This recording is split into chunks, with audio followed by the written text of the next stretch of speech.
Bismillahirrahmanirrahim. Assalamualaikum warahmatullahi wabarakatuh. Anak-anakku, pada kesempatan kali ini kita akan belajar di kelas 3 pelajaran ke-12, yaitu materi kisah keteladanan Nabi Ibrahim alaihi salam dan Nabi Ismail alaihi salam. Adapun submateri yang akan kita bahas adalah mengenai kisah channel ini dapat terus berkembang dan memberikan manfaat bagi kita semua. Oke, kita lanjutkan ke pembelajarannya ya. Nabi Ibrahim ini dilahirkan di Babilonia. Nah, sekarang ini negara Irak ya. Ayahnya Nabi Ibrahim bernama Azar bin Nahur. Kala itu, kerajaan Babilonia ini dipimpin oleh seorang raja yang sangat zolim, jadi sangat kejam ya, yaitu Raja Namrud bin Kan'an bin Kus namanya. Nah, Babilonia ini adalah negeri yang kaya. Rakyatnya hidup makmur, tetapi mereka tidak mengenal Allah. Penduduk Babilonia ini justru menyembah patung. Nah, yang lucunya adalah patung-patung itu dibuat oleh mereka sendiri.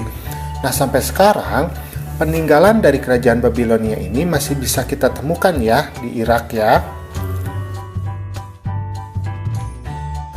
Nah, Nabi Ibrahim ini memiliki anak yang bernama Ismail dan Ishak.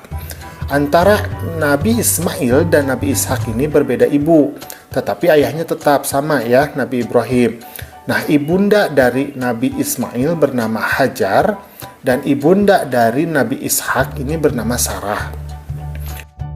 Menurut riwayat, keturunan Nabi Ishak alaihi salam kemudian ini menurunkan Nabi Musa alaihi salam, yang nantinya kita mengenalnya sebagai Bani Israel.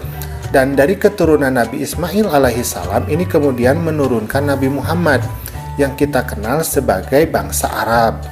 Oleh karena itu, Nabi Ibrahim alaihi salam ini dikenal sebagai bapaknya para nabi, karena semua nabi ini setelah Nabi Ibrahim itu merupakan satu garis keturunan dengan beliau.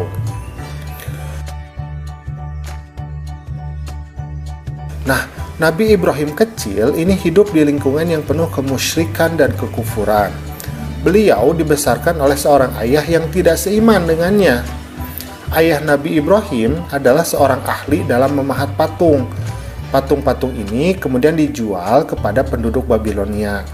Dari patung-patung itulah yang kemudian dijadikan sesembahan. Nah, ayahnya Nabi Ibrahim ini seringkali menyuruh Nabi Ibrahim untuk menjual patung-patung itu. Namun, berkat bimbingan Allah, Nabi Ibrahim secara halus mampu menolak perintah ayahnya. Menurut Ibrahim kecil, kebiasaan penduduk Babilonia termasuk ayahnya sendiri adalah hal yang keliru ya, atau salah.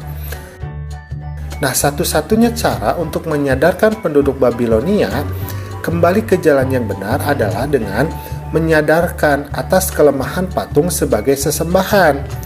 Hanya Allah Subhanahu wa Ta'ala yang Maha Esa dan Maha Kuasa yang berhak disembah, bukan patung-patung tersebut. Dialah pencipta alam semesta beserta isinya. Patung-patung itu tidak dapat membela dirinya sendiri, apalagi membela kawannya. Masyarakat Babilonia sudah lama sebagai penyembah bintang-bintang dan patung-patung. Nabi Ibrahim terus berusaha mencari kebenaran agama yang dianut oleh keluarganya. Ketika malam telah gelap, Nabi Ibrahim menyaksikan sebuah bintang. Dia sempat berpikir bahwa bintang itu Tuhannya. Tetapi tatkala bintang itu tenggelam, dia berkata, "Saya tidak suka kepada yang tenggelam."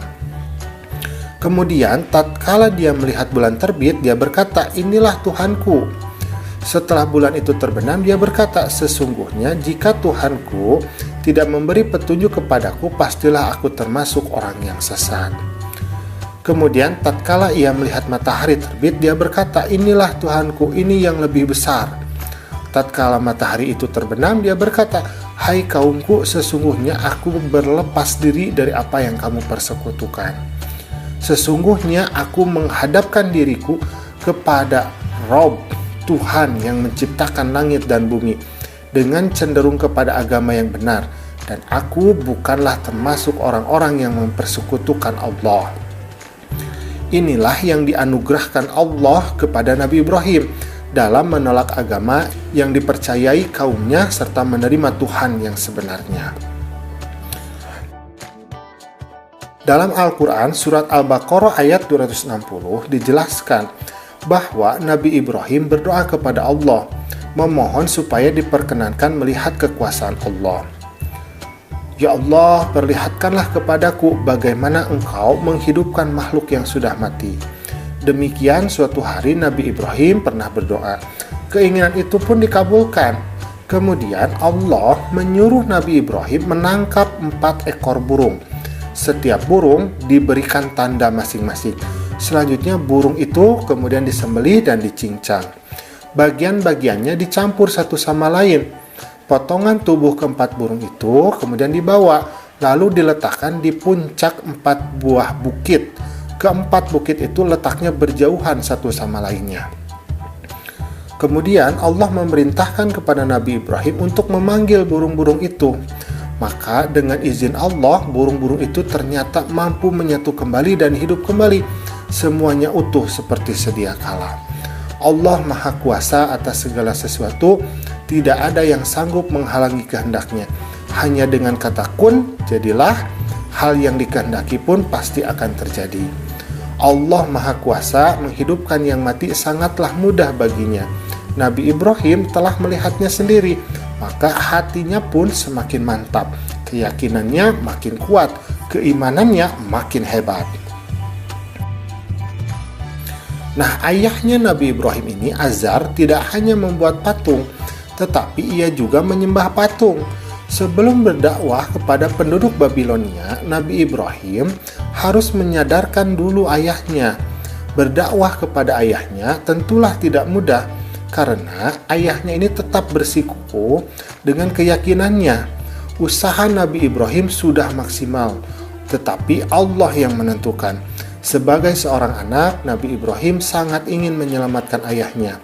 Tetapi sikap ayahnya yang menolak ajaran Allah tidak membuat Nabi Ibrahim larut dalam kesedihan. Sikapnya tetap teguh untuk menyebarkan pesan-pesan Allah Subhanahu wa Ta'ala. Nah, Raja Namrud ini memerintah dengan kejam. Semua orang harus taat, tidak boleh ada yang melawannya. Jika ada yang berani melawan, maka nyawalah taruhannya. Rakyat di Babilonia hidup bagaikan budak. Nah, keadaan tersebut tidak membuat Raja Namrud puas. Ia merasa dirinya layak disembah. Ia ingin menjadi Tuhan. Ia berpikir rakyat pasti mau menyembahnya. Patung-patung yang tak bernyawa saja disembah, apalagi raja yang sangat berkuasa. Nabi Ibrahim ini berdakwah tidak kenal lelah. Tetapi penduduk Babilonia tetap menolak keras. Mereka tetap pada keyakinannya untuk menyembah patung-patung yang mereka buat sendiri. Namun, Nabi Ibrahim tidak kehilangan akal. Ada rencana lain. Mungkin saja penduduk Babilonia ini memerlukan bukti. Orang-orang Babilonia mempunyai suatu tradisi yaitu setiap tahun mereka pergi untuk meninggalkan negerinya dan berburu binatang. Nah, sewaktu Raja Namrud dan kaumnya meninggalkan negeri Babilonia, maka kampung mereka pun ditinggalkan kosong. Kemudian kesempatan tersebut dipergunakan oleh Nabi Ibrahim untuk menghancurkan patung-patung Raja Namrud dan kaumnya. Dengan kampak yang telah dipersiapkan, maka Nabi Ibrahim ini menghancurkan patung-patung itu satu persatu. Hanya satu patung yang paling besar yang tidak dihancurkan. Lalu kampak yang dipergunakan menghancurkan patung-patung itu kemudian dikalungkan di leher patung yang paling besar tadi. Nah, ketika Raja Namrud dan kaumnya datang ke pusat pemujaan, maka betapa terkejutnya mereka semua karena patung-patung sesembahan mereka itu sudah hancur. Maka tak pelak lagi Ibrahimlah yang dituduh. Nabi Ibrahim akhirnya dipanggil dan diadili. Raja Namrud bertanya kepada Nabi Ibrahim, "Apakah kamu yang menghancurkan patung-patung sesembahan kami?" Maka Nabi Ibrahim menjawab, "Aku pikir barangkali berhala besar itulah yang melakukannya. Bukankah kampak yang ada di lehernya yang membuktikan perbuatannya?" kata Ibrahim. Maka Raja Namrud menjawab, Mana mungkin berhala bisa berbuat seperti itu, kata Raja Namrud. Kalau begitu, mengapa engkau menyembah patung yang tidak bisa berbuat apa-apa, kata Nabi Ibrahim. Mendengar pernyataan Nabi Ibrahim, orang-orang yang menyaksikan banyak yang sadar. Selama ini mereka telah menyembah patung-patung yang tidak bisa berbuat apa-apa, tidak bisa melihat, tidak bisa mendengar, tidak bisa berbicara. Maka melihat keadaan demikian, Raja Namrud semakin murka. Raja Namrud akhirnya memutuskan bahwa Nabi Ibrahim ini harus dibunuh dengan cara dibakar hidup-hidup. Maka dikumpulkanlah kayu bakar, Nabi Ibrahim kemudian diikat dan dilemparkan dengan alat pelontar yang membara. Api pun menjalar mendekati Nabi Ibrahim, akan tetapi ia tetap tenang. Hatinya bertawakal, ia yakin pasti Allah akan menolongnya. Allah Subhanahu wa Ta'ala pasti menolong orang yang berjuang di jalannya. Ketika api menyala makin besar, Raja Namrud dan pengikutnya tertawa riang. Mereka menyangka bahwa Nabi Ibrahim telah hancur menjadi abu. Akan tetapi betapa terkejutnya mereka ketika melihat keajaiban yang tidak disangka-sangka. Setelah apinya padam, Nabi Ibrahim tiba-tiba berjalan keluar dari puing-puing pembakaran api dengan selamat, tanpa luka sedikit pun. Maka Allah menunjukkan kekuasaan dan kasih sayangnya kepada Nabi Ibrahim dan kaumnya.